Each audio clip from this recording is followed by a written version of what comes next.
O problema do aborto é a pergunta. Se você perguntar para qualquer um de vocês aqui, dizer assim, você é favorável ao aborto ou contra? Você vai dizer que é contra.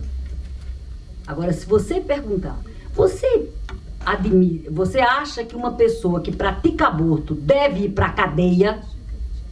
97% das pessoas que eu já entrevistei, eu já fiquei muita tarde aqui na porta do metrô, daqui, do Largo da Carioca, fazendo essa entrevista, 97%, e eu não estou trapaceando, tá? Respondia que não. E para cadeia, não. Agora, aborto como medida contracepção, claro que ninguém, que as pessoas não defendem. Então, eu tenho medo do plebiscito, não é que eu tenha medo, eu tenho certeza que a gente ganharia, se a gente fizer a pergunta correta. Agora, para a Igreja Católica, a pergunta não é essa. Você é contra ou a favor do aborto? Aí todo mundo vai ficar de pé atrás. And then short about the Danish experience with abortion. I think that when the first public debate on this topic, I think it took 50 years until there actually was a law that it was legal. And then the discussion was very strong during the 60s. And there was a lot of illegal abortions, and at a time Danish women started to go to Poland and to have an abortion. But the situation changed in the early 70s because of a very strong uprise of Danish women. The arguments were, as we saw in the film, the health problems. It was very dangerous to go through an illegal abortion. A woman, as an individual, has to decide herself over her own body. Nobody else should interfere in that. E apesar do número de mulheres processadas e criminalizadas, né, de fato, não ser grande, a criminalização ela tem um efeito desastroso, que é manter essas mulheres na clandestinidade, como mostra o documentário. Numa situação de clandestinidade, numa situação de medo, né, e uma situação de extremo risco de saúde, né, e risco até de vida, porque, enfim, essas mulheres relutam até o último momento em procurar um serviço público de saúde por medo de serem presas, e com isso muitas vezes pagam com a saúde e com a própria vida, né? E não à toa, no caso, eu tive a oportunidade nessa organização de atuar também na defesa de mulheres processadas por aborto, né? A gente teve 2 casos aqui no Rio de Janeiro hiper emblemáticos, né? Que as mulheres foram presas, algemadas na cama do hospital, né? E uma entrou numa situação de abortamento e saiu sendo indiciada, né, sendo culpabilizada, digamos, pelo Ministério Público por homicídio duplamente qualificado. Né, eu acho que o que eu falei no início, o que o documentário mostra muito bem, né, é a falta de preparo dos profissionais de saúde, né, para lidar com essa questão. Né? Você pega um médico, ginecologista, obstetra, ele passa 6 anos numa faculdade de medicina, passa mais 2, 3 anos numa residência médica, e ele não tem um momento que ele discute a questão do aborto, a não ser do ponto de vista técnico, de como se faz uma coletagem, não faz, quais são os procedimentos, não se passa por uma discussão que vai além dos procedimentos técnicos. Né? E aí você presencia momentos como esse de mulheres algemadas em um hospital. Pesquisa também financiada pelo Ministério da Saúde, da UNB, né, que diz que 1 em cada 7 mulheres em idade fértil já fez pelo menos uma interrupção de gestação. E 1 em cada 5 em mulheres de 18 a 39 anos também. E diz que 96% tinham um compromisso religioso, quer seja católico, quer seja protestante. E diz que, independentemente da escolaridade, as mulheres fazem interrupção. Eu queria saber se ainda existe, se é que existem argumentos da área biológica para ficar contrário ao aborto. do ponto de vista...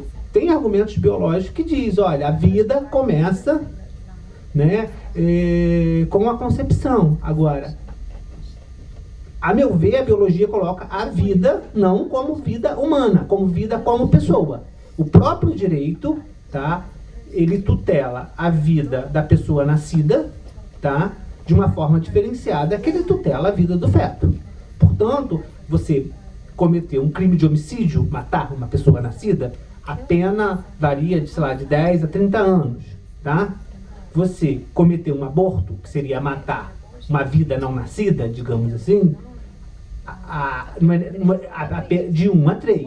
Então, o valor que o direito dá a uma vida nascida e uma vida ainda não nascida é completamente diferente, tá? Então, tem argumentos biológicos, alguns argumentos biológicos que dizem, olha, a vida começa assim, agora... acho que a biologia coloca como vida biológica, tá? E para o campo do direito, o que interessa é a vida humana, é a pessoa com dignidade, né? E aquela coisa, se diz, né? Alguns argumentos biológicos, principalmente os argumentos religiosos, é que a vida começa no momento da concepção, como a Beth colocou. A Constituição não diz que a vida é garantida desde o momento da concepção. Ela garante a vida como direito fundamental, tá? Assim como ela garante a propriedade como direito fundamental. Né? Então, a nossa Constituição, ela coloca a vida né, no mesmo patamar de propriedade. Né? A vida não é um direito absoluto. Né? Você pode matar em legítima defesa.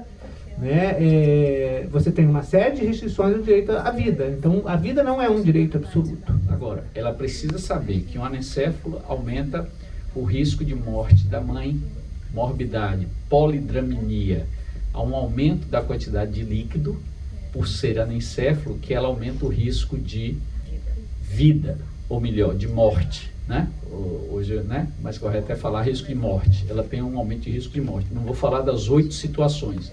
Existem 8 situações que a mulher corre risco de morte se levar uma gestação com anencéfalo até o termo. O que é o termo? 40 semanas. Mas na anencefalia, nem 40 semanas é o termo. O anencéfalo tende a prorrogar a gestação para 41, 42 ou 43 semanas, o que vai exigir uma intervenção cirúrgica, um parto cirúrgico. Olha o grau de complexidade.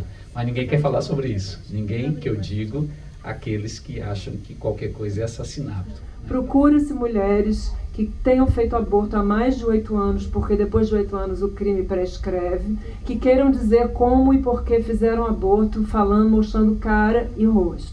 Apareceram mulheres do Brasil inteiro, até o Amapá. Todas queriam dizer porque queriam participar, dizendo que... A gente disse que qualquer idade, menores a gente não ia querer, lógico. Então, apareceram mulheres do Brasil inteiro dizendo que queriam, porque acham importante a discussão e que queriam contribuir para essa. E uma das mulheres que eu entrevistei, a um certo momento eu falei, não é impossível um documentário não ter uma mulher de favela. Então eu fui na Mangueira, entrevistei uma mulher que tinha feito 20 abortos. Ela disse que a mãe dela fazia o aborto nela com um cabo de mamona. Então, calo de mamona. Então, assim, essa mulher eu não posso colocar num documentário que está discutindo, que apesar de que está discutindo a descriminalização do aborto de uma maneira favorável, eu não posso botar uma mulher que é irresponsável num documentário, porque vai deturpar totalmente o que eu penso, o que se discute e o que as políticas de mulheres vêm discutindo. Você está fazendo uma reprimenda dizendo que não botaria jamais no filme uma pessoa que declarava que fazia 20 abortos e que tinha sido curtado de mamona, por exemplo.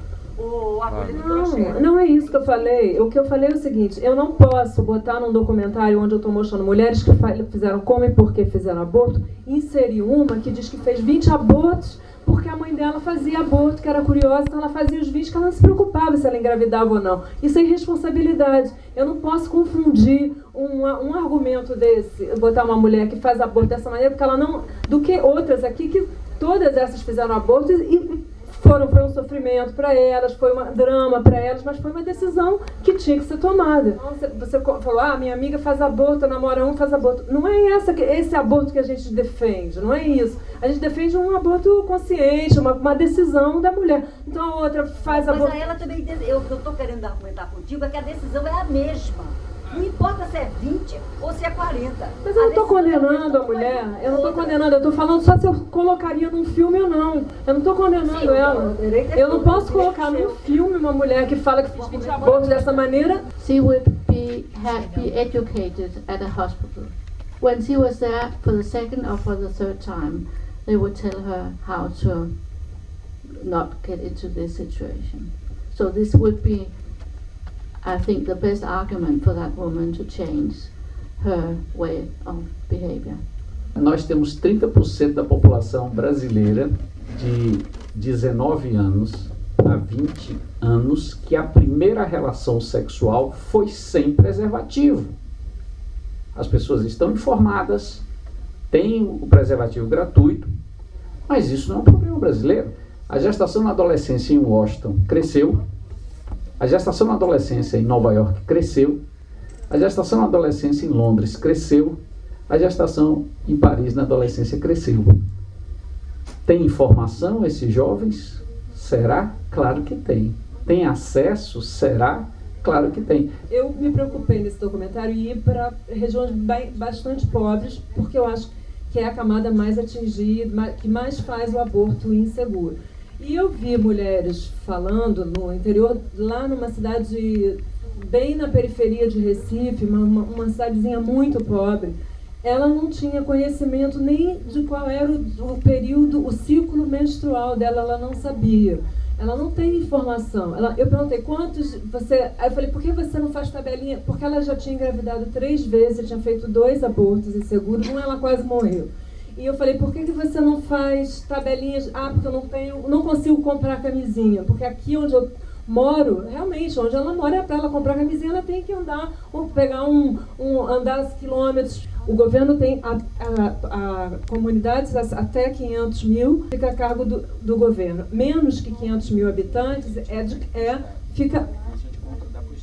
dá para o Estado que tem que repassar. E ao repassar, os municípios, por exemplo, se esbarram em coisas como eu vi, por exemplo, uma mulher falando que ali no município que ela estava, a Igreja Católica proíbe de chegar a camisinha para as pessoas. Então é o seguinte, se o governo dá para o Estado dá para o município, e no município tem religião que impede, como é que vai chegar? A pessoa tem que cobrar, eu tenho direito de ter camisinha, eu tenho direito. Agora, chega lá no município, a católica, que é gestora daquela casa, impede. Então...